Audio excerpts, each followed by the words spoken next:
Hello दोस्तों, स्वागत है हमारे यूट्यूब चैनल मैथ सॉल्व पर।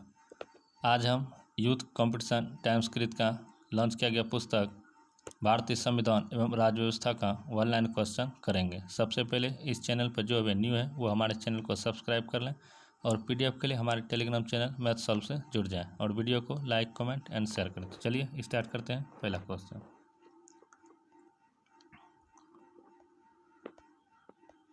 सबसे पहले हम संविधान का विकास किस किस क्रम में हुआ उसके बारे में हम जानेंगे। चलिए स्टार्ट करते हैं। भारत में संवैधानिक विकास।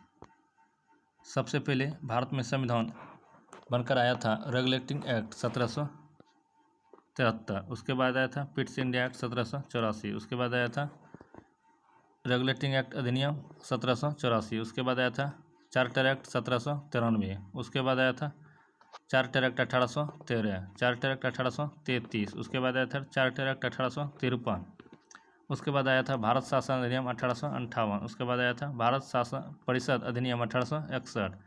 उसके बाद भारत परिषद अधिनियम 1892, भारत परिषद अधिनियम 1909। उसके बाद भारत शासन अधिनियम 1919। उसके बाद आया था भारत शासन अधिनियम 1935। उसके बाद आया था भारत स्वतंत्रता अधिनियम 1947। इसके बाद हमारा संविधान बनकर तैयार हो गया।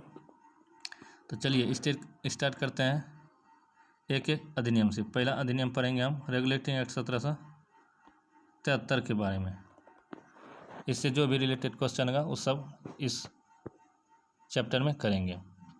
भारत में एक सुनिश्चित शासन प्रणाली को आरंभ करने वाला अधिनियम कौन सा था? तो वह अधिनियम था रेगुलेटिंग एक्ट 1773। रेगुलेटिंग एक्ट किस वर्ष लागू हुआ था? तो वह लागू हुआ था 1774 ईस्वी में। बंगाल प्रेसिडेंसी के प्रशासन हेतु एक गवर्नर जनरल की नियुक्ति किस अधिनियम के तहत की गई थी? तो वह अधिनियम था रेगुलेटिंग एक्ट 1773 का। 1773 के रेगुलेटिंग एक्ट के अंतर्गत किस अन्य प्रेसिडेंसी को बंगाल प्रेसिडेंसी के अधीन कर दिया गया था? तो वह अधिनियम था बंगाल तथा मुंबई प्रेसिडेंसी को एक साथ कर दिया गया था। किस अधिनियम के द्वारा बंगाल के गवर्नर को बंगाल का गवर्नर जनरल बना दिया गया? तो वह अधिनियम था रेगुलेटिंग एक्ट 1773। रेगुलेटिंग एक्ट 1773 द्वारा गठित गवर्नर जनरल की परिषद की सदस्य संख्या कितना था? तो वह 4 सदस्य था। बंगाल का प्रथम गवर्नर जनरल किसे बनाया गया था? बनाया गया था वारन हेस्टिंग्स को। वह अधिनियम जिसके अंतर्गत भारत में सर्वोच्च न्यायालय की स्थापना किया गया था, तो वह कौन सा एक्ट था? तो वह रेगुलेटिंग एक्ट 1773 था। रेगुलेटिंग एक्ट 1773 के द्वारा सर्वप्रथम कहाँ एक सर्वोच्च न्यायालय की स्थापना किया गया था? कहाँ किया गया था? कलकत्ता में। नेक्स्ट क्वेश्चन, रेगुलेटिंग एक्ट 1773 द्वारा स्थापित सर्वोच्च न्यायालय में न्यायाधीशों की संख्या कितना था? न्यायाधीशों की संख्या 4 था। एक मुख्य न्यायाधीश था, 3 अन्य न्यायाधीश था। एक मुख्य न्यायाधीश एलिजा एम्पे था। नेक्स्ट क्वेश्चन, रेगुलेटिंग एक्ट 1773 द्वारा स्थापित सर्वोच्च न्यायालय की अधिकारिता क्षेत्र में शामिल विषय थे। इसमें विषय था सिविल, आपराधिक, नौसेना मामले, तीनों मामले थे। 1773 के रेगुलेटिंग एक्ट द्वारा स्थापित सर्वोच्च न्यायालय के निर्णयों के विरुद्ध अपील हो सकता था। कहाँ? तो प्रिवी काउंसिल में अपील हो सकता था। रेगुलेटिंग एक्ट 1773 की त्रुटियों के परिमार्जन हेतु किस अधिनियम को पारित किया गया था? तो वह अधिनियम था एक्ट ऑफ सेटलमेंट 1781। किस अधिनियम के द्वारा ईस्ट इंडिया कंपनी के मामलों को देखने के लिए एक बोर्ड ऑफ डायरेक्टर्स की स्थापना हुआ था? बोर्ड ऑफ डायरेक्टर्स की स्थापना किस अधिनियम के होता? तो रेगुलेटिंग 1773 के तहत। अब पढ़ेंगे पिट्स इंडिया एक्ट 1784 का। किस अधिनियम द्वारा ईस्ट इंडिया कंपनी के व्यापारिक तथा राजनीतिक कार्यों को पृथक कर दिया गया था? तो वह अधिनियम था पिट्स इंडिया एक्ट 1784 का। पिट्स इंडिया एक्ट 1784 के अंतर्गत ईस्ट इंडिया कंपनी पर राजनीतिक नियंत्रण एवं निरीक्षण हेतु किस संस्था की स्थापना की गया था? तो बोर्ड ऑफ कंट्रोल, नियंत्रक मंडल। Next question, Pitt's India Act 1784 के तहत पूर्व के देशों में ब्रिटिश उपनिवेशों के प्रशासन पर नियंत्रण तथा निरीक्षण का उत्तरदायित्व किस पर था? तो वह नियंत्रण और उत्तरदायित्व था बोर्ड ऑफ कंट्रोल पर। 1784 के पिट्स इंडिया एक्ट के अधीन गठित किए गए बोर्ड ऑफ कंट्रोल के सदस्यों की नियुक्ति की जाती थी, तो वह किया जाता था ब्रिटिश सम्राटों द्वारा। पिट्स इंडिया एक्ट 1784 के तहत कंपनी के व्यापारिक मामलों के अधीक्षण की अनुमति किसके पास था? वह था बोर्ड ऑफ डायरेक्टर्स को। अब पढ़ेंगे अधिनियम 1786 का। 1786 अधिनियम में जो जो क्वेश्चन है उससे पढ़ेंगे। गवर्नर जनरल को विशेष परिस्थितियों में अपनी परिषद के निर्णय को निरस्त करने तथा लागू करने का अधिकार प्रदान किया गया था। वह कौन सा अधिनियम था? 1786 का अधिनियम। किस अधिनियम के द्वारा गवर्नर जनरल को प्रधान सेनापति की शक्तियां भी प्रदान किया गया था? तो वह अधिनियम था 1786 का अधिनियम। अब पढ़ेंगे चार्टर एक्ट 1793 से रिलेटेड क्वेश्चन। चार्टर अधिनियम 1793 के तहत ईस्ट इंडिया कंपनी के व्यापारिक अधिकारों को कितने वर्षों के लिए बढ़ाया था 20 वर्षों के लिए।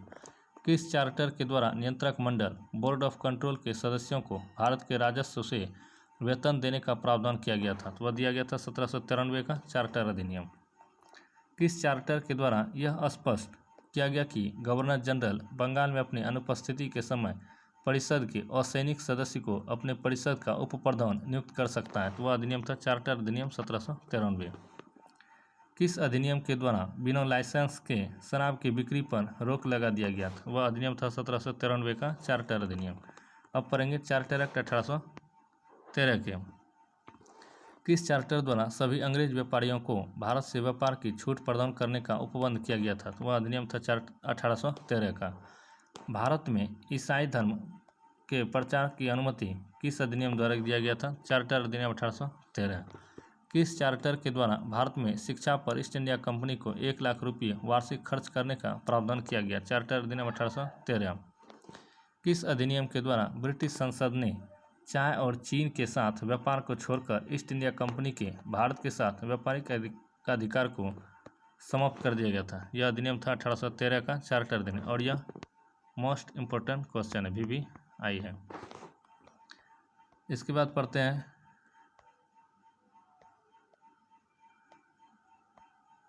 चार्टर एक्ट 1833 का। ईस्ट इंडिया कंपनी के सभी वाणिज्यिक अधिकार कब समाप्त कर दिए गए? यह अधिनियम था चार्टर एक्ट 1833 का। किस अधिनियम द्वारा बंगाल के गवर्नर जनरल को संपूर्ण भारत का गवर्नर जनरल बना दिया गया था? वह अधिनियम था 1833 का चार्टर अधिनियम। भारत के प्रथम गवर्नर जनरल कौन था? बंगाल का प्रथम गवर्नर अगर पूछेगा तो लॉर्ड हेस्टिंग्स, और अगर भारत का प्रथम गवर्नर जनरल पूछेगा तो वह था लॉर्ड विलियम बेटिंग। वह चार्टर जिसने बम्बई तथा मद्रास की परिषदों की विधायी निर्मात्री शक्ति समाप्त को कर दिया गया था, वह 1833 का चार्टर एक्ट था। चार्टर एक्ट 1833 के किस धारा में यह उपबंध किया गया कि किसी भी भारतीय को मात्र धर्म, जन्मस्थान, वंश तथा वर्ण के आधार पर सरकारी सेवा के लिए अयोग्य नहीं माना जाएगा? यह धारा था 87। किस चार्टर एक्ट के द्वारा यह सुनिश्चित किया गया कि भारतीय क्षेत्रों का प्रशासन अब ब्रिटिश सम्राट के नाम से किया जाएगा? चार्टर एक्ट 1833 द्वारा। किस चार्टर एक्ट के द्वारा भारत में दास प्रथा को गैर कानूनी घोषित कर दिया गया था? Charter act 1833। गवर्नर जनरल की परिषद में एक विधि विशेषज्ञ चौथा सदस्य के रूप में का प्रावधान किया गया था? चार्टर एक्ट 1833 द्वारा। पहला विधि विशेषज्ञ किसे नियुक्त किया गया था? तो मैकाले को। Charter act 1853। पहली बार किस एक्ट के द्वारा गवर्नर जनरल के विधायी व प्रशासनिक कार्यों का विभाजन किया गया था? चार्टर एक्ट 1853 द्वारा। किस एक्ट द्वारा विधि निर्माण के लिए भारतीय केंद्रीय विधान परिषद की स्थापना किया गया था? 1853 के चार्टर एक्ट द्वारा। किस राजलेख में बंगाल के प्रशासनिक कार्यों हेतु एक नए लेफ्टिनेंट गवर्नर की नियुक्ति का प्रावधान किया गया था? Charter act 1853। 1853 के चार्टर एक्ट के द्वारा सिविल सेवाओं के लिए प्रतियोगी परीक्षाओं का शुभारंभ हुआ तथा इसे भारतीयों के लिए भी खोल दिया गया। इसी संदर्भ में वर्ष 1854 में एक समिति का स्थापना हुआ था। तो वह कौन सा समिति था? वह मैकाले समिति था। भारतीय विधान परिषद में पहली बार क्षेत्रीय प्रतिनिधित्व का सिद्धांत आरंभ कब किया गया था? 1853 के चार्टर के अनुसार स्थापित विधान परिषद में। किस राजलेख के द्वारा ब्रिटिश सरकार ने ईस्ट इंडिया कंपनी के निदेशकों से भारत में की जाने वाली नियुक्ति संबंधी शक्ति वापस ले ली? 1853 का चार्टर एक्ट। किस अधिनियम द्वारा विधि सदस्य को गवर्नर जनरल की परिषद का पूर्ण सदस्य बना दिया गया? 1853 का अधिनियम। अब पढ़ेंगे भारत शासन अधिनियम 1858।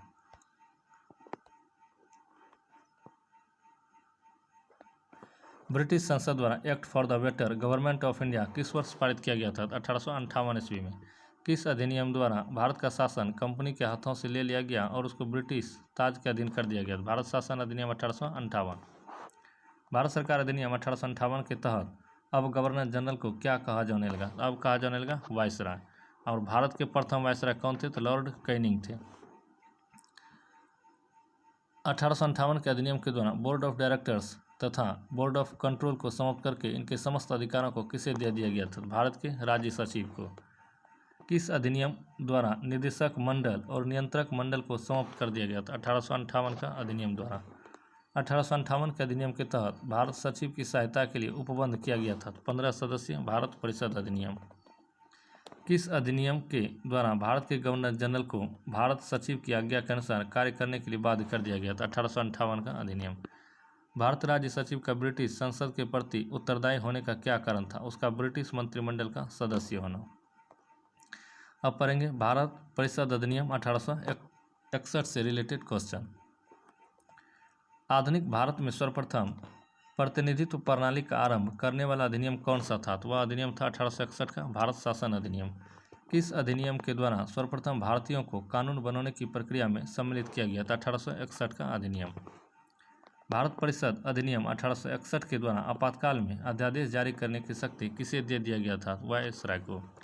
किस अधिनियम द्वारा मद्रास एवं बम्बई को प्रेसिडेंसियों को पुनः विधायी शक्तियों देकर विकेंद्रीकरण की प्रक्रिया की शुरुआत किया गया? भारत परिषद अधिनियम 1861। किस अधिनियम में विधि निर्माण के क्षेत्र में शक्ति विभाजन के सिद्धांत की कल्पना की गई थी? भारत परिषद अधिनियम 1861।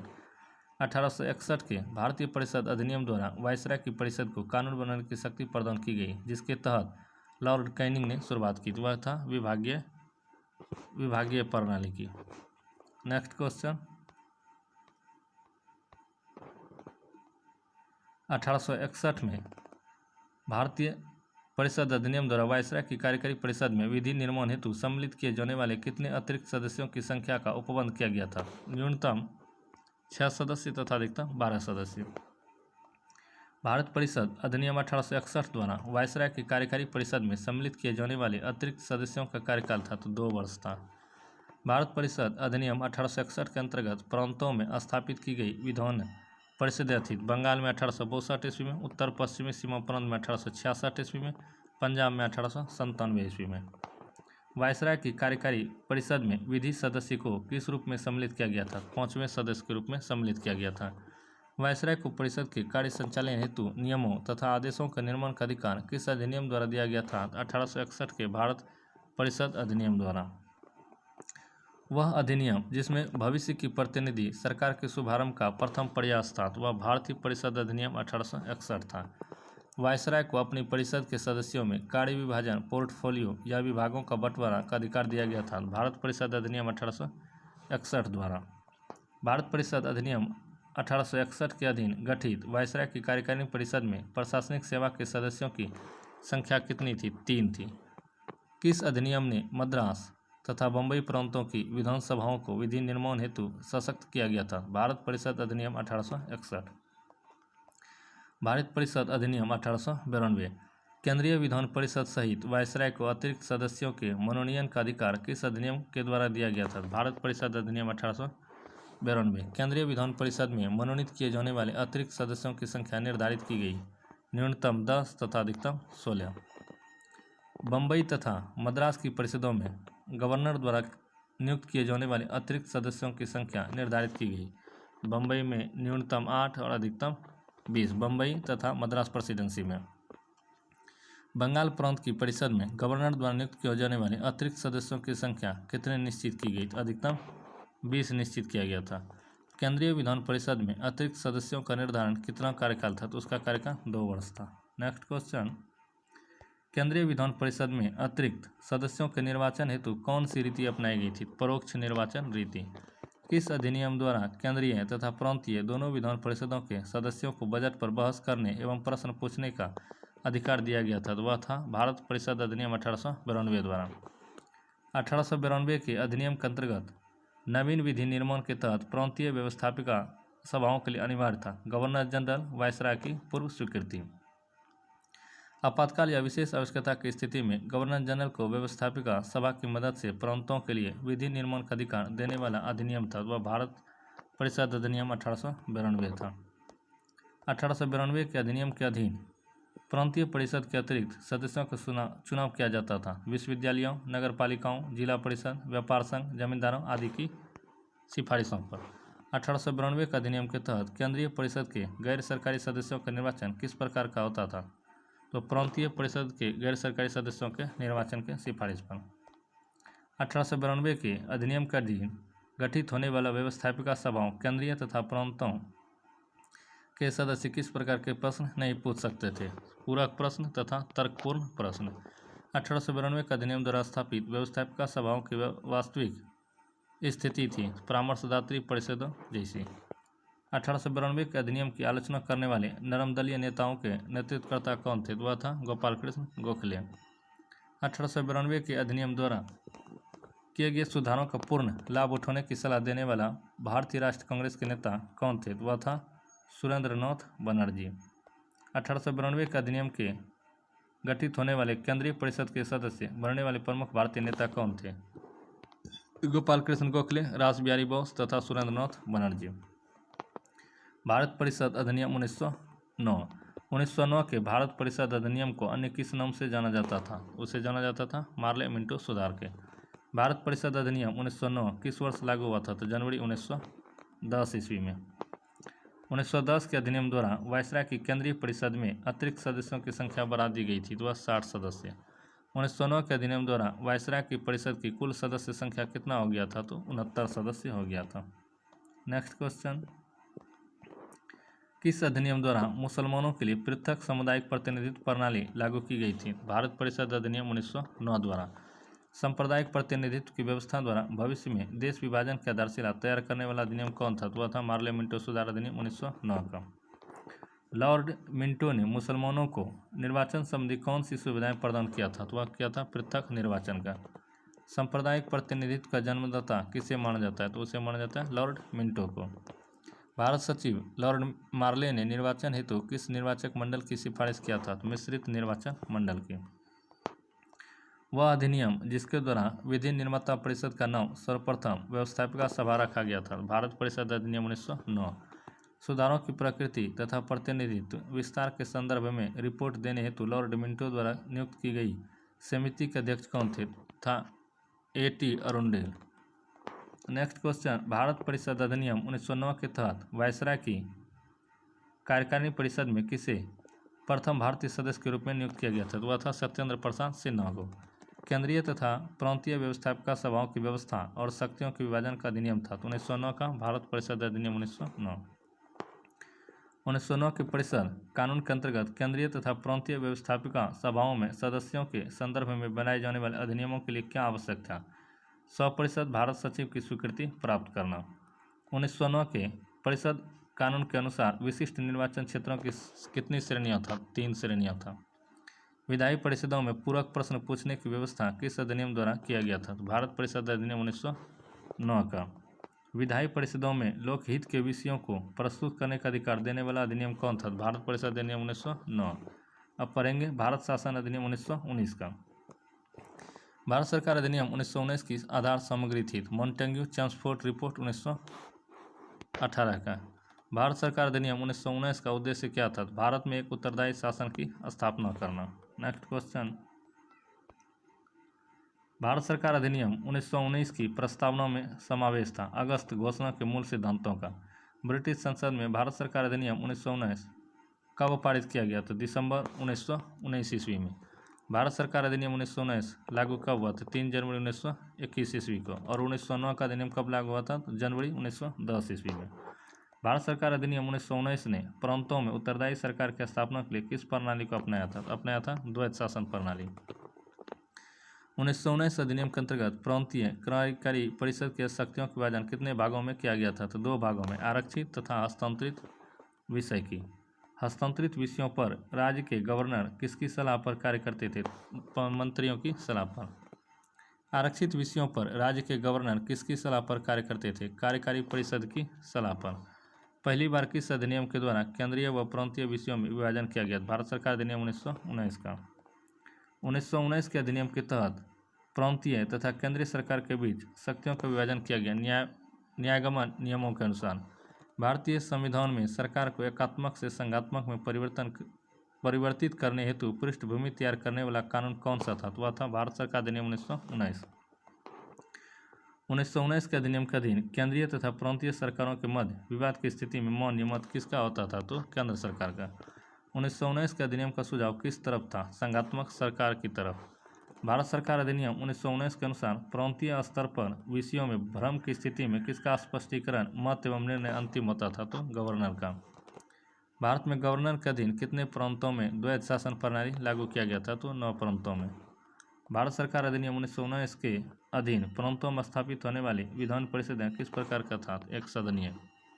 किस अधिनियम द्वारा प्रांतीय विधानसभाओं के लिए पहली बार प्रत्यक्ष निर्वाचन की प्रणाली अपनाया गया था? तो 1919 का अधिनियम द्वारा। 1919 के अधिनियम के अंतर्गत प्रांतों में पृथक निर्वाचन क्षेत्रों की व्यवस्था किन वर्गों के लिए की गई थी? सिखों, भारतीय ईसाइयों, यूरोपीय, आंग्ल भारतीयों के लिए। नेक्स्ट क्वेश्चन,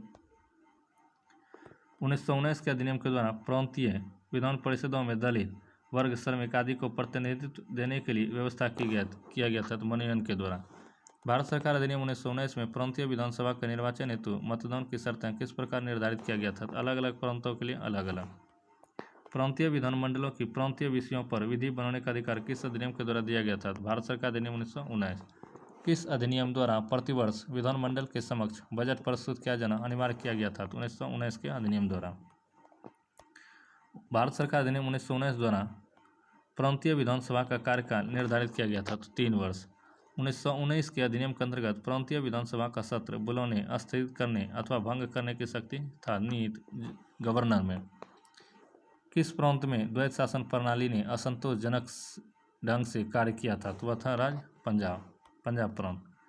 मंत्री गवर्नर के पश्चात प्रयत्न ही पद पर रह सकेगा, यह व्यवस्था किस अधिनियम द्वारा किया गया था? भारत सरकार अधिनियम 1919 द्वारा। भारत सरकार अधिनियम 1919 के अंतर्गत गवर्नर द्वारा अध्यादेश जारी किए जाने हेतु वांछित शर्त क्या था? तो वायसराय की अनुमति।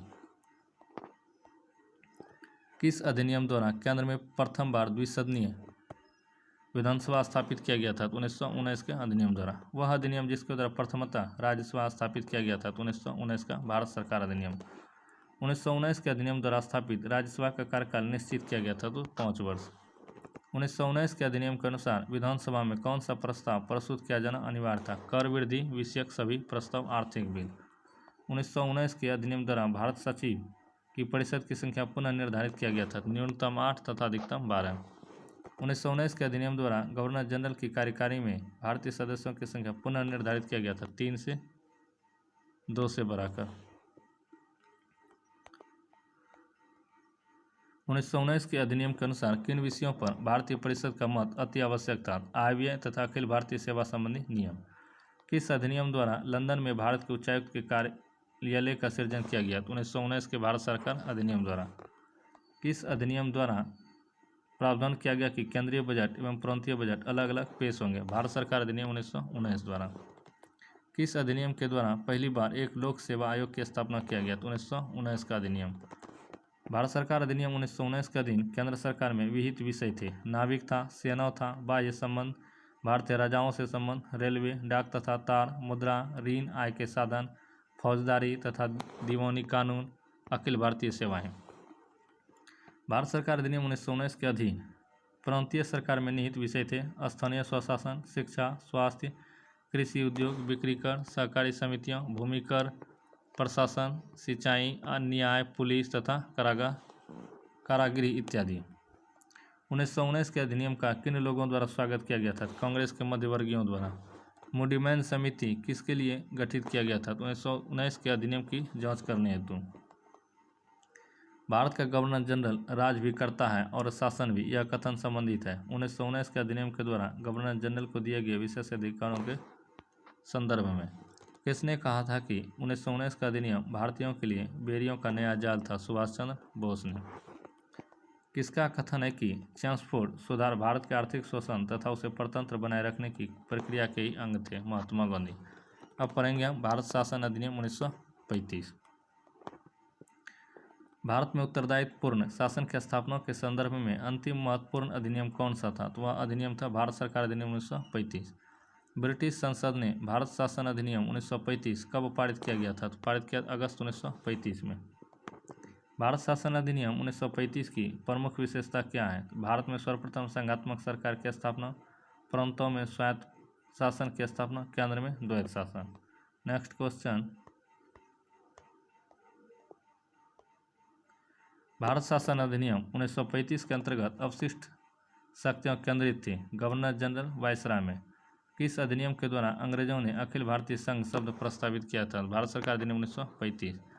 भारत शासन अधिनियम 1935 में विषयों को विभाजित किया गया संघ सूची, राज्य सूची तथा समवर्ती सूची में। किस अधिनियम के द्वारा संघीय न्यायालय की स्थापना का प्रावधान किया गया था? तो भारत सरकार अधिनियम 1935। किस अधिनियम द्वारा भारत को लिखित संविधान देने का प्रयास किया गया था? भारत सरकार अधिनियम 1935। और यह अधिनियम बहुत ही इंपॉर्टेंट था, इससे अधिकांश शब्द हमारे संविधान में लिया गया है। भारत शासन अधिनियम 1935 में ब्रिटिश भारत से संबंधित कुल अनुच्छेद तथा अनुसूचियाँ था 321 अनुच्छेद तथा 10 अनुसूचियाँ था। वह अधिनियम जिसके द्वारा भारत में संघात्मक सरकार स्थापित किया गया था, भारत शासन अधिनियम 1935 का। 1935 के अधिनियम में अखिल भारतीय संघ में सम्मिलित होना किसके लिए अनिवार्य था? ब्रिटिश भारतीय प्रांतों की। 1935 के अधिनियम में अखिल भारतीय संघ में सम्मिलित होना ऐच्छिक था भारतीय राजाओं के लिए।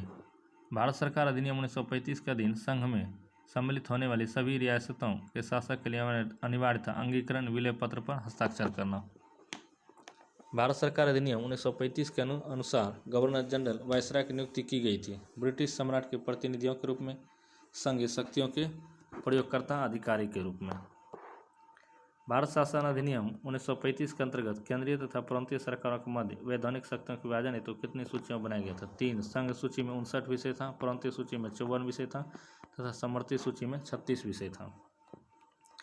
1935 के अधिनियम के अंतर्गत संघीय सूची में रखे गए प्रमुख विषय था सशस्त्र सेनाएं, डाक तार, मुद्रा, रेल, विदेशी मामले, अखिल भारतीय सेवाएं आदि। भारत शासन अधिनियम 1935 के अंतर्गत किसी भी सूची में उल्लेखित नहीं किए गए विषय के संदर्भ में विधि निर्माण का अधिकार किसे दिया गया था? गवर्नर जनरल के आदेश से केंद्रीय अथवा प्रांतीय विधानसभाओं को। नेक्स्ट क्वेश्चन, भारत सरकार अधिनियम 1935 के अंतर्गत केंद्रीय कार्यपालिका के आरक्षित विषयों का प्रशासन किया जाता था गवर्नर जनरल या वायसराय तथा उसकी 3 सदस्यीय परिषद द्वारा। 1935 के अधिनियम के अनुसार केंद्रीय कार्यपालिका का हस्तांतरण विषयों का प्रशासन किया गया था गवर्नर जनरल तथा उसके मंत्रिमंडल द्वारा। भारत सरकार अधिनियम 1935 में मंत्रिमंडल की बैठकों की अध्यक्षता का अधिकार किसे प्रदान किया गया? गवर्नर जनरल या वायसराय को। भारत सरकार अधिनियम 1935 के अनुसार केंद्रीय कार्यपालिका के आरक्षित विषयों के संदर्भ में गवर्नर जनरल किसके अधीन था? तो भारतीय सचिव के। 1935 के अधिनियम के अनुसार केंद्रीय मंत्रिमंडल के सदस्यों की नियुक्ति तथा पदच्युति, केंद्रीय विधानसभा का सत्र आहूत करना, विधेयकों पर स्वीकृति की घोषणा करने का अधिकार था गवर्नर जनरल के पास। भारत शासन अधिनियम 1935 के अधीन संघीय विधानमंडल व्यवस्थापिका सदनीय था तो द्विसदनीय था।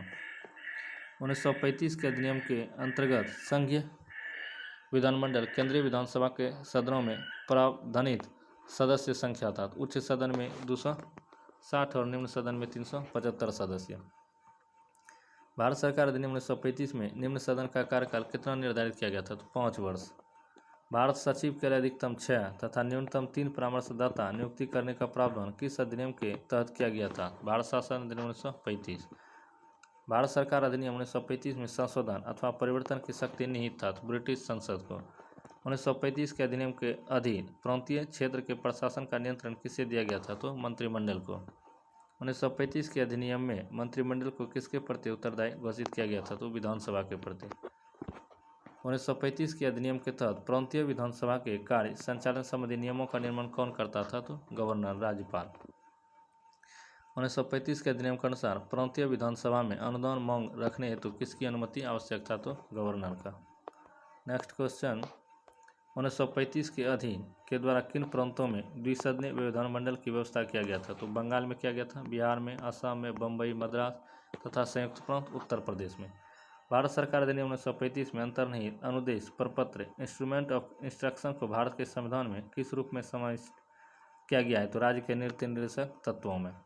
1935 के अधिनियम के अनुसार केंद्रीय विधायिका के दोनों सदनों में किसी विधेयक के संदर्भ में मतभेद की स्थिति मुझसे सुलझाने के लिए किसके द्वारा दोनों सदनों का संयुक्त सत्र आहूत किया जा सकता था? तो गवर्नर जनरल, वायसराय।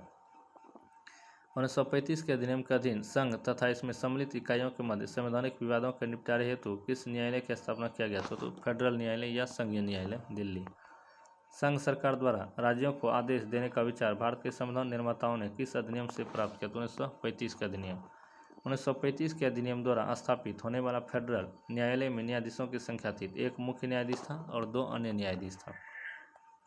1935 के अधिनियम के अंतर्गत स्थापित फेडरल न्यायालय के न्यायाधीशों की नियुक्ति किसके द्वारा किया जाता था? तो ब्रिटिश सम्राट द्वारा। 1935 के अधिनियम के अधीन स्थापित फेडरल न्यायालय के न्यायाधीशों की सेवानिवृत्ति का आयु निर्धारित किया गया था? तो 65 वर्ष। 1935 के अधिनियम द्वारा स्थापित फेडरल न्यायालय को प्राप्त अधिकारिता था प्रारंभिक, अपीलीय तथा परामर्शदात्री अधिकारिता। 1935 के अधिनियम के अंतर्गत गठित फेडरल न्यायालय के निर्णयों के विरुद्ध अपील किया जा सकता था? तो प्रिवी काउंसिल में। किस अधिनियम के द्वारा संवैधानिक निरंकुशता का सिद्धांत प्रवृत्त किया गया था? तो भारत सरकार अधिनियम 1935 द्वारा। किस अधिनियम के द्वारा बर्मा तथा अदन को भारत के शासन से पृथक किया गया था? भारत सरकार अधिनियम 1935। नेक्स्ट क्वेश्चन, वर्ष 1935 के अधिनियम के बारे में किसने कहा था कि एक कार जिसमें ब्रेक तो है पर इंजन नहीं? यह कहा था जवाहरलाल नेहरू ने। पंडित जवाहरलाल नेहरू ने किस अधिनियम को गुलामी का अधिकार पत्र या दास्ता का ज्ञापत्र कहा था? 1935 का भारत सरकार अधिनियम 1935। किस वायसराय ने कहा था कि भारत शासन अधिनियम 1935 इसलिए पास किया गया क्योंकि हम समझते थे कि भारत पर अंग्रेजी प्रभुत्व बरकरार रखने का यह सर्वोच्च तरीका है? तो वह लॉर्ड लिंथगो ने कहा था। 1919 का अधिनियम भारतीयों के लिए बेरियों का नया जाल था, यह कथन किसका है? यह कथन सुभाष चंद्र बोस का है। अब पढ़ेंगे क्रिप्स मिशन 1942। क्रिप्स मिशन किस वर्ष भारत आया था? तो वह आया था 1942 ईस्वी में। किस प्रस्ताव के माध्यम से पहली बार स्पष्ट रूप से कहा गया कि भारतीय संविधान का निर्माण भारत के निर्वाचित संविधान सभा के द्वारा किया जाएगा? तो वह था क्रिप्स मिशन प्रस्ताव में। क्रिप्स मिशन प्रस्ताव में यह कहा गया कि भारत को डोमिनियन स्टेट्स प्रदान किया जाएगा। क्रिप्स मिशन में भारत में संघीय व्यवस्था का निर्माण होगा जिसमें ब्रिटिश प्रांत व देशी रियासतें भी शामिल होगी, यह प्रस्ताव लाया गया क्रिप्स मिशन के माध्यम से। प्रांतों व रियासतों के लिए संविधान को स्वीकार करने या अस्वीकार करने की शक्ति का प्रावधान किया गया था क्रिप्स प्रस्ताव में। मुस्लिम लीग ने कांग्रेस दोनों ने किस प्रस्ताव को अस्वीकार कर दिया गया था? क्रिप्स मिशन प्रस्ताव को। मुस्लिम लीग ने क्रिप्स प्रस्ताव को क्यों अस्वीकार कर दिया था? क्योंकि क्रिप्स मिशन ने पृथक पाकिस्तान की मांग को अस्वीकार कर दिया था। कांग्रेस ने क्रिप्स प्रस्ताव को क्यों अस्वीकार कर दिया था? क्योंकि कांग्रेस पूर्ण स्वतंत्रता की मांग करती थी, जबकि क्रिप्स प्रस्ताव में केवल डोमिनियन स्टेट्स की बात कही गई थी। किसने क्रिप्स प्रस्ताव को पोस्ट डेटेड चेक कहा है? यह महात्मा गांधी ने कहा। यह इंपॉर्टेंट क्वेश्चन है। नेक्स्ट क्वेश्चन, अब पढ़ेंगे कैबिनेट मिशन 1946 के। कैबिनेट मिशन भारत आया था, कब आया था? मार्च 1946 ईस्वी में। कैबिनेट मिशन के सदस्य था स्टीफोर्ड क्रिप्स, पेंथिंग लॉरेंस और एबी अलेक्जेंडर। यह क्वेश्चन भी इम्पोर्टेंट है। वह मिशन जिसने संविधान निर्माण निकाय को स्वीकृति प्रदान किया था। Cabinet mission 1946। कैबिनेट मिशन योजना के अंतर्गत निर्मात्री परिषद में प्रत्येक प्रांत को आवंटित सदस्य संख्या निर्धारित करने के लिए एक सदस्य की कितनी जनसंख्या का सदस्य प्रतिनिधित्व करता था? प्रति 10 लाख जनसंख्या पर।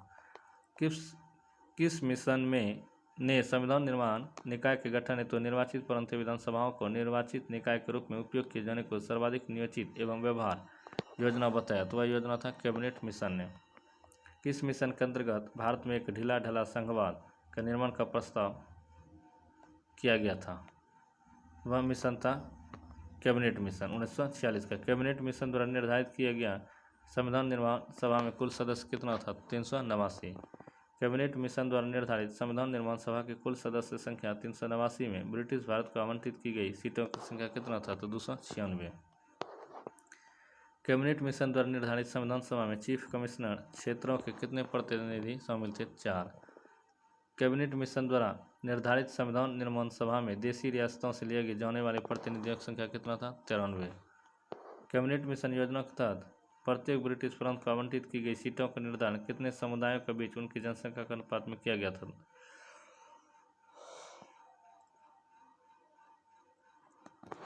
वह 3 था, मुस्लिम, सिख व सामान्य। कैबिनेट मिशन योजना के तहत देशी रियासतों के प्रतिनिधियों के चयन का प्रावधान किया गया था तो रियासतों के प्रमुखों द्वारा।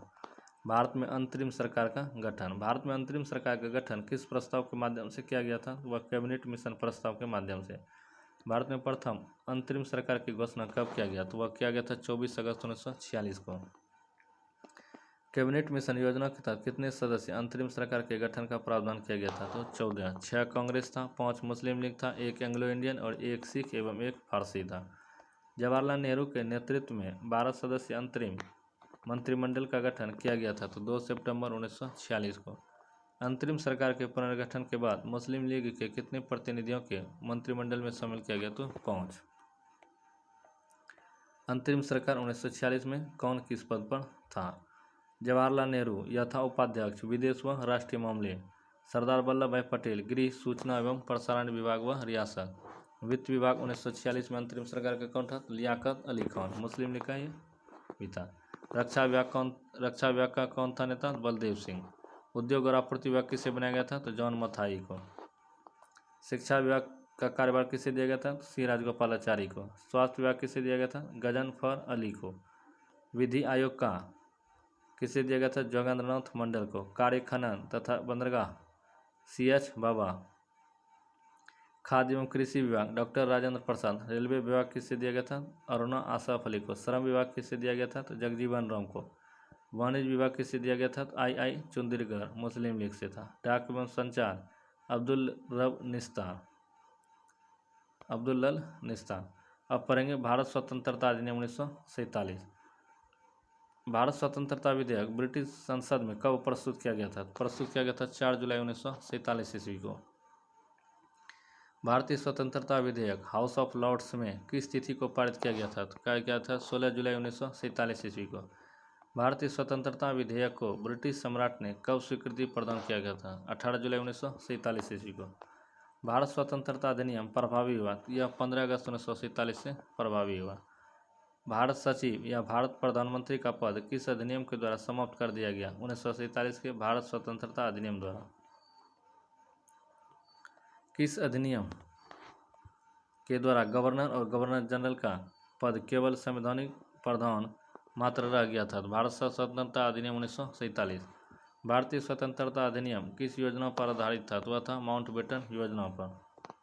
किस कांग्रेस सदस्य ने माउंटबेटन योजना को अस्वीकार कर दिया गया था? मौलाना अबुल कलाम आज़ाद ने। भारत विभाजन के समय भारत का वायसराय कौन था? तो लॉर्ड माउंटबेटन था। अब पढ़ेंगे स्वतंत्र भारत का पहला मंत्रिमंडल 1947।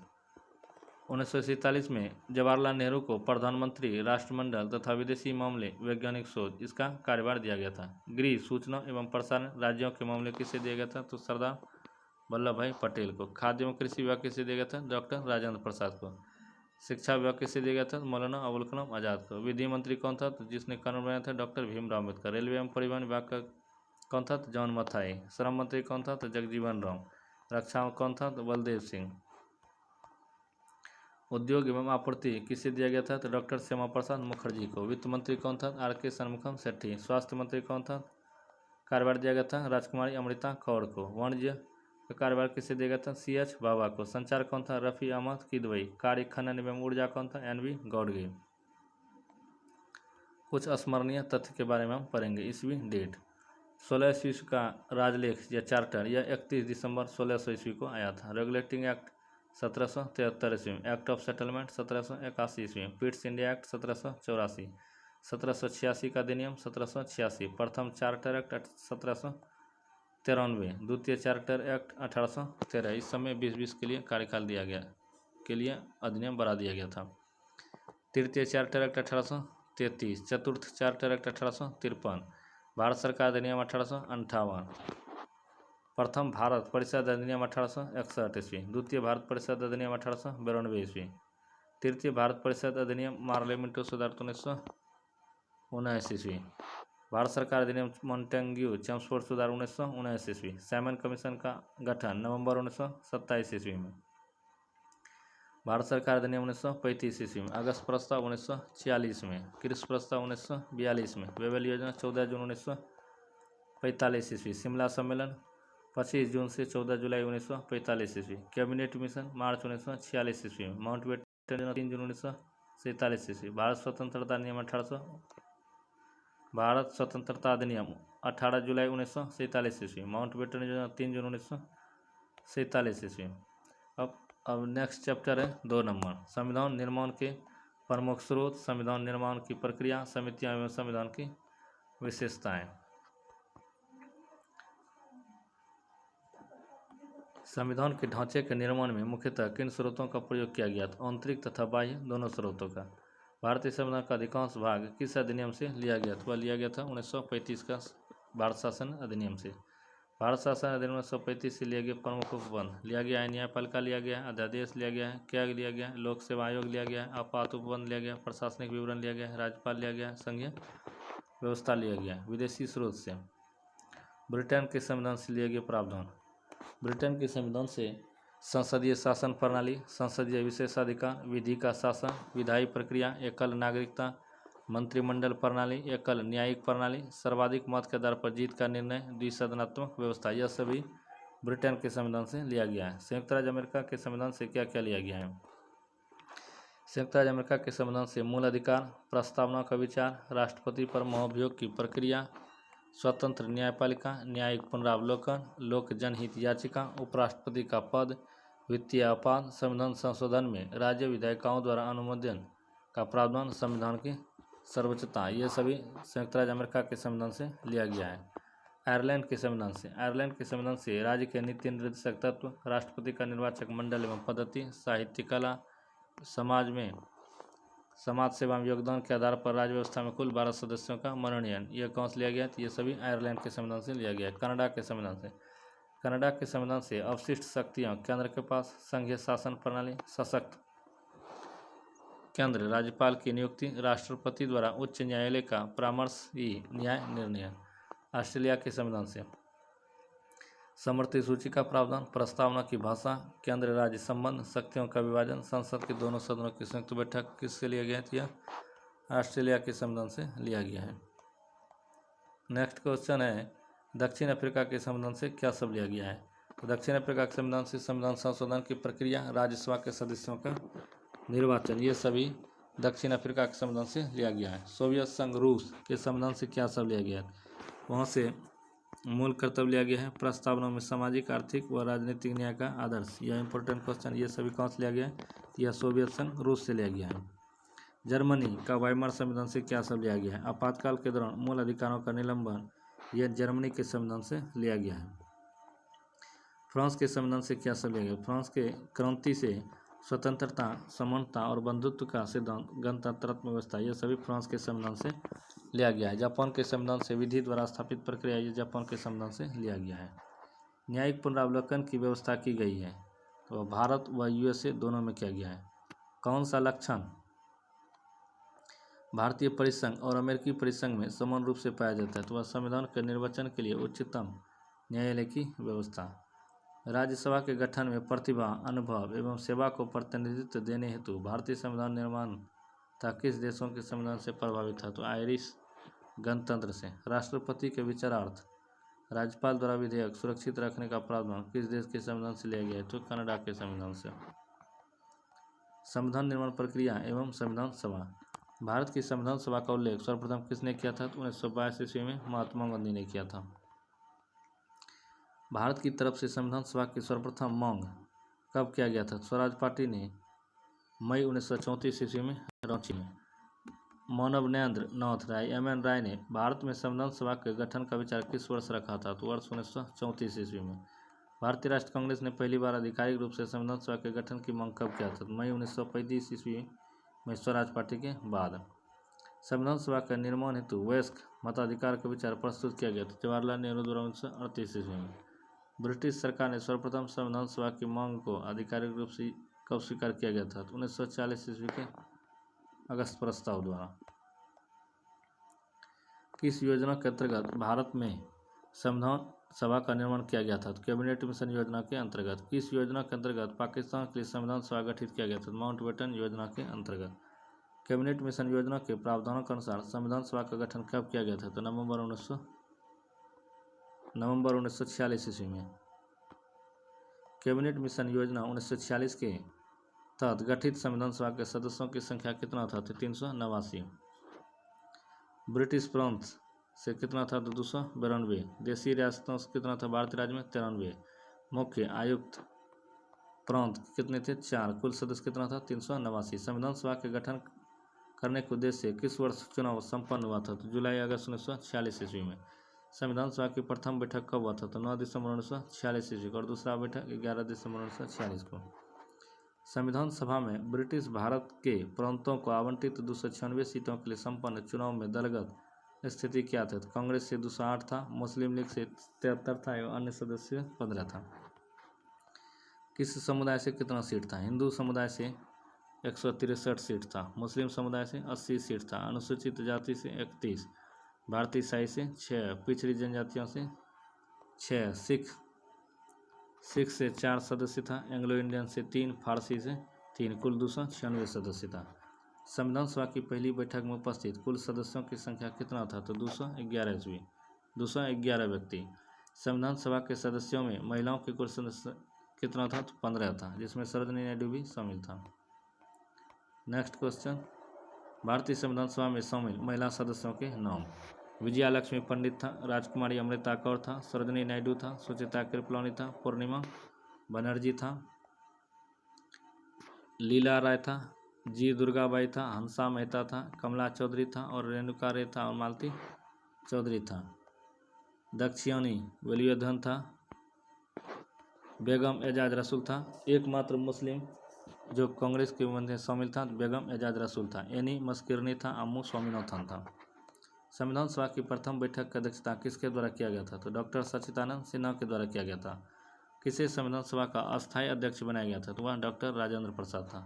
किस तिथि को डॉक्टर राजेंद्र प्रसाद द्वारा निर्विरोध संविधान सभा के अस्थायी अध्यक्ष के रूप में निर्वाचित हुआ था? तो 11 दिसंबर 1946, और इस दिन दूसरा बैठक हुआ था। संविधान सभा की प्रथम बैठक 9 दिसंबर 1946 को कहाँ संपन्न हुआ? संसद भवन के केंद्रीय कक्ष में। भारतीय संविधान के निर्माण की प्रक्रिया पूर्ण होने में कितना समय लगा? तो 2 वर्ष 11 महीना और 18 दिन। भारतीय संविधान पूर्ण रूप से लागू कब हुआ था? तो वह लागू हुआ था 26 जनवरी 1950 ईस्वी को। भारतीय संविधान द्वारा पारित किया गया संविधान विस्तृत था, 22 भागों में, 395 अनुच्छेद में और 8 अनुसूचियों में, और वर्तमान में 12 अनुसूचियाँ हैं। 26 जनवरी 1950 को संविधान लागू होने के समय सही संवैधानिक वस्तु स्थिति क्या था? संपूर्ण प्रभुत्व संपन्न लोकतंत्रात्मक गणराज्य बनने के लिए। कांग्रेस ने किस अधिवेशन में संविधान सभा के अर्थ तथा महत्व की व्याख्या किया है? तो 1936 का लखनऊ अधिवेशन। संविधान सभा के निर्वाचन की पद्धति क्या था? तो अप्रत्यक्ष निर्वाचन। संविधान सभा के संवैधानिक सलाहकार कौन था? Benegal Narasimha Rau, BN Rau. Next question, 26 नवंबर 1949 को लागू होने वाले अनुच्छेदों की संख्या कितना था? अनुच्छेद 15 था। भारतीय संविधान को किसके द्वारा अपनाया गया? संविधान सभा द्वारा। संविधान सभा की कार्यवाही कब प्रारंभ हुआ? 13 दिसंबर 1946 को उद्देश्य प्रस्ताव, और यह उद्देश्य प्रस्ताव किसने लाया था? पंडित जवाहरलाल नेहरू ने। भारत को एक संविधान देने का प्रावधान संविधान सभा द्वारा कब पारित किया गया था? 22 जनवरी 1947 को उद्देश्य प्रस्ताव स्वीकारने के साथ। भारत विभाजन के बाद संविधान सभा का पुनर्गठन कब किया गया? 31 अक्टूबर 1947 ईस्वी को। माउंटबेटन योजना के तहत हुए विभाजन का परिणाम स्वरूप पाकिस्तान के लिए एक पृथक निर्वाचन सभा का गठन किया गया। उसके बाद भारतीय संविधान सभा के सदस्यों की कुल संख्या घटकर कितनी रह गई थी? 299, 229 प्रांतीय विधानसभा से और 70 देशी रियासतों के सदस्य थे। भारतीय संविधान को बनाने के लिए संविधान सभा के कुल कितने अधिवेशन हुए थे? तो 11 अधिवेशन हुए थे। 24 जनवरी 1950 को संविधान पर सदस्यों द्वारा हस्ताक्षर के लिए पुनः संविधान सभा के समवेत होने को शामिल करने पर अधिवेशन की कुल संख्या कितना था? तो 12 था। संविधान सभा की अंतिम बैठक कब हुआ था? तो 24 जनवरी 1950 को। संविधान सभा का सत्र, पहला सत्र 9 से 23 दिसंबर 1946 तक चला था। दूसरा सत्र 20 से 25 जनवरी 1947 तक चला था। तीसरा सत्र 28 अप्रैल से 2 मई 1947 ईस्वी तक चला था। चौथा सत्र यह 14 से 31 जुलाई 1947 तक। पाँचवा सत्र 14 से 30 अगस्त 1947। छठा सत्र 27 जनवरी 1948, और सातवां सत्र 4 नवंबर 1948 से 8 जनवरी 1950। इसी सातवां सत्र के दौरान महात्मा गांधी का निधन हुआ था 1948 ईस्वी में। आठवां सत्र 16 मई से 16 जून 1949 तक। नौवां सत्र 30 जुलाई से 18 सितंबर 1949।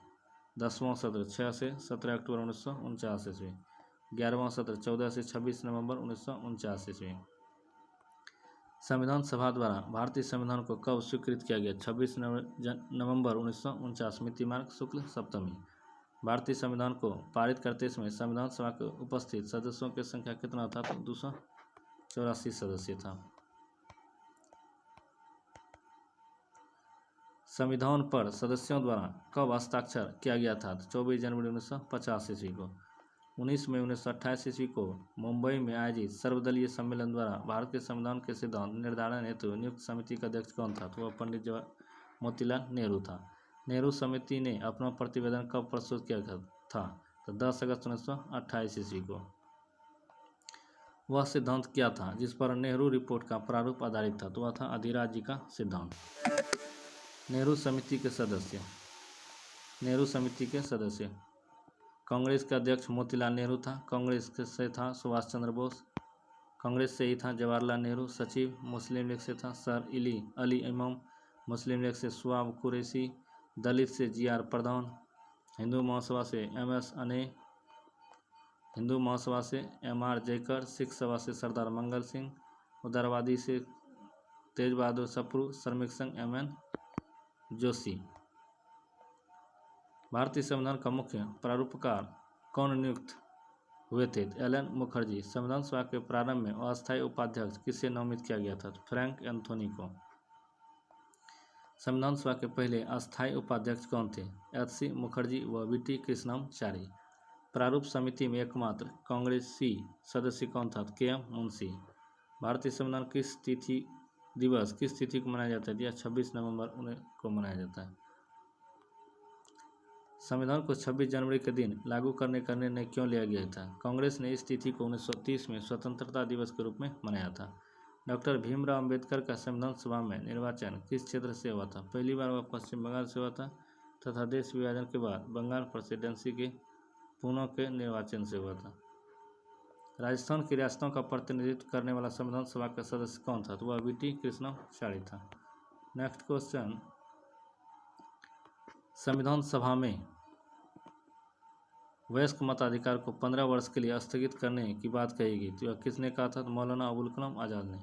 संविधान सभा के सदस्यों का चुनाव किसके द्वारा होता है? प्रांतीय विधान सभाओं द्वारा। संविधान सभा द्वारा राष्ट्रीय ध्वज को अपनाया गया था 22 जुलाई 1947 ईस्वी को। किस वर्ष संविधान सभा द्वारा राष्ट्रमंडल में भारत की सदस्यता का सत्यापन किया गया था? तो मई 1949 ईस्वी। संविधान सभा द्वारा राष्ट्रगान को कब अपनाया गया था? 24 जनवरी 1950 ईस्वी को। और संविधान सभा द्वारा राष्ट्रगीत को अपनाया गया था यह भी 24 जनवरी 1950 को। संविधान सभा द्वारा डॉक्टर राजेंद्र प्रसाद को भारत के पहले राष्ट्रपति के रूप में कब चुना गया था? तो वह 24 जनवरी 1950 को। संविधान सभा के महत्वपूर्ण समितियां। संघ शक्ति समिति का अध्यक्ष कौन था? तो जवाहरलाल नेहरू। संघ जहाँ जाएगा तो वहाँ उसका अध्यक्ष जवाहरलाल नेहरू था। संचालन समिति का अध्यक्ष कौन था? तो डॉक्टर राजेंद्र प्रसाद। मूल अधिकार व अल्पसंख्यक अधिकारों से संबंधित परामर्श समिति कौन था? वल्लभ भाई पटेल। मौलिक अधिकार उप समिति कौन था? तो JB कृपलानी को बनाया गया था। अल्प उप समिति कौन था? तो HC मुखर्जी था। संघीय संविधान समिति कौन था? जवाहरलाल नेहरू। प्रांतीय विधानसभा प्रांत जहाँ जाएगा वहाँ वल्लभ भाई पटेल अध्यक्ष होंगे। प्रारूप समिति किसने बनाया था? डॉक्टर भीमराव अंबेडकर ने। प्रक्रिया नियम समिति कौन था? तो डॉक्टर राजेंद्र प्रसाद। कार्य संचालन समिति कौन था? KM मुंशी था। राष्ट्रीय ध्वज संबंध तदर्थ समिति कौन था? तो राजेंद्र प्रसाद था। संविधान सभा के कार्यकारण संबंधी समिति था तो GV मावलंकर था। राज्यों संबंधी समिति कौन था? जवाहरलाल नेहरू था। बिल एवं स्टॉक समिति कौन था? तो राजेंद्र प्रसाद था। संविधान सभा के प्रारूप समिति का गठन किया गया था तो वह किया गया था 29 अगस्त 1947 ईस्वी को। संविधान सभा के प्रारूप समिति का अध्यक्ष कौन था? जिसने बनाया था तो डॉक्टर भीमराव अंबेडकर ने। संविधान सभा के प्रारूप समिति में सम्मिलित सदस्यों की संख्या कितना था? तो 7 था। संविधान सभा के सदन समिति के अध्यक्ष कौन थे? B पट्टाभी सीतारामैया। झंडा समिति के अध्यक्ष कौन थे? Doctor Rajendra Prasad. Next question, Bhimrao Ambedkar की अध्यक्षता में संविधान सभा के प्रारूप समिति में सम्मिलित सदस्य N गोपाल स्वामी अयंगर, KM मुंशी, अल्लादी कृष्ण स्वामी अय्यर, मोहम्मद सदुल्ला, BL मित्र। बाद में इनका स्थान N माधवराव ने लिया एवं DP खेतान। इनकी मृत्यु के बाद TT कृष्णमाचार्य इनको शामिल किया गया? किस रियासत के प्रतिनिधि संविधान सभा में सम्मिलित नहीं हुए थे? तो वह था हैदराबाद का। जिस समिति ने संविधान सभा की अन्य समितियों द्वारा प्रस्तुत सिफारिशों पर विचार किया था वह प्रारूप समिति था। प्रारूप समिति द्वारा तैयार संविधान का प्रारूप संविधान सभा के अध्यक्ष को कब सौंपा गया था? तो 21 फरवरी 1948 ईस्वी को। प्रारूप समिति के द्वारा तैयार संविधान के प्रारूप पर संविधान सभा द्वारा प्रारूप में संशोधन हेतु प्राप्त सुझावों पर विचारार्थ किस समिति का गठन किया गया था? तो वह विशेष समिति था। संशोधित प्रारूप का मुद्रित संस्करण संविधान सभा के अध्यक्ष को कब प्रस्तुत किया गया था? तो 26 अक्टूबर 1948 को। संविधान सभा कांग्रेस थी और कांग्रेस भारत था, यह कथन किसका है? तो ग्रैनविले ऑस्टिन का। अपनी राष्ट्रवादी प्रतिक्रिया में भारतीय संविधान के निर्माताओं ने अल्पसंख्यकों के हितों तथा भावनाओं के महत्व को कम करके आंका, यह कथन किसका है? आइवर जेनिंग्स का। भारत की स्वतंत्रता के बाद भारतीय राष्ट्रीय कांग्रेस को एक राजनीतिक दल के रूप में भंग कर दिया जाना चाहिए, यह कथन या सुझाव किसने दिया था? तो महात्मा गांधी ने। प्रारूप समिति ने एक मौलिक प्रलेख तैयार करने के बजाय विद्यमान परिस्थितियों में एक व्यवहारिक प्रलेख तैयार करने की चेष्टा की है, यह कथन किसका है? डॉक्टर भीमराव अंबेडकर का। संविधान के मूल विचारों में किसी का कोई पेटेंट अधिकार नहीं है, यह कथन किसका है? तो डॉक्टर भीमराव अंबेडकर का। भारतीय संविधान का निर्माण विश्व के विभिन्न संविधानों को छानने के बाद किया गया है, यह कथन किसका है? तो डॉक्टर भीमराव अंबेडकर का। भारतीय संविधान विश्व का सबसे बड़ा एवं विस्तृत संविधान है, आइवर जेनिंग्स का कथन है। भारतीय संविधान वकीलों के लिए स्वर्ग समान है, यह कथन किसका है? आइवर जेनिंग्स का। भारतीय संविधान कठोरता एवं लचीलेपन के मध्य एक अच्छा संतुलन स्थापित करता है, यह कथन किसका है? केसी वेयर का। किसने भारतीय संविधान को अर्धसंघीय संविधान कहा है? यह कथन भी केसी वेयर का है। किसने भारतीय संविधान की सहकारी संघवाद पर आधारित बताया? तो ग्रैनविल ऑस्टिन। भारतीय संविधान का आधुनिक मानकों की संज्ञा किसे दी जाती है? तो डॉक्टर भीमराव अंबेडकर को दिया जाता है। नेक्स्ट क्वेश्चन, किसी बाहरी सत्ता द्वारा थोपा गया कोई भी संविधान भारत स्वीकार नहीं करेगा एवं संविधान भारतीयों द्वारा वयस्क मताधिकार के आधार पर चुनी गई भारतीय संविधान सभा द्वारा बनाया जाएगा। भारतीय राष्ट्रीय कांग्रेस ने उक्त प्रस्ताव किस अधिवेशन में स्वीकार किया गया था? तो लखनऊ अधिवेशन 1936 का। प्रारूप संविधान की जांच के लिए विशेष समिति का अध्यक्ष कौन था? तो जवाहरलाल नेहरू था। संविधान सभा में प्रेस दीर्घा समिति के सदस्य थे उषानाथ सेन। संविधान की स्वीकृति के साथ ही तत्काल प्रभाव 26 नवंबर 1949 से लागू किया गया प्रावधान था नागरिकता, निर्वाचन, तदर्थ संसद से संबंधित प्रबंध, अस्थायी तथा संक्रमणकालीन उपबंध। इसमें अनुच्छेद शामिल किया गया था पहली बार में 5, 6, 7, 8, 9, 60, 324, 366, 367, 379, 380, 388, 391, 392 अथवा 393 और 394। भारतीय नागरिकता, निर्वाचन तथा अंतरिम संसद संबंधी उपबंध संविधान अंगीकृत किए जाते हैं तत्काल प्रभाव से किस अनुच्छेद द्वारा प्रवृत्त किए गए थे? तो अनुच्छेद 394 द्वारा। भारतीय संविधान के निर्माण में व्यय कितनी राशि? 96,729 रुपया। संविधान सभा के अध्यक्ष ने संविधान पर हस्ताक्षर कब किया गया था? 26 नवंबर 1949 को। भारत की संविधान सभा में अखिल भारतीय दलित वर्ग संघ के सदस्य के रूप में कौन शामिल हुआ था? तो जगजीवन राम शामिल हुआ था। संविधान की प्रमुख विशेषताएं। भारत का संविधान सबसे लंबा एवं लिखित संविधान है, विभिन्न स्रोतों के ग्रहण से निर्मित है, नम्यता एवं अनियमितता के मध्य बेहतर समन्वय है, संघीय व्यवस्था का स्थापना के साथ साथ एकात्मकता के तत्व विद्यमान लेना, सरकार का स्पष्ट लोकतांत्रिक संसदीय स्वरूप।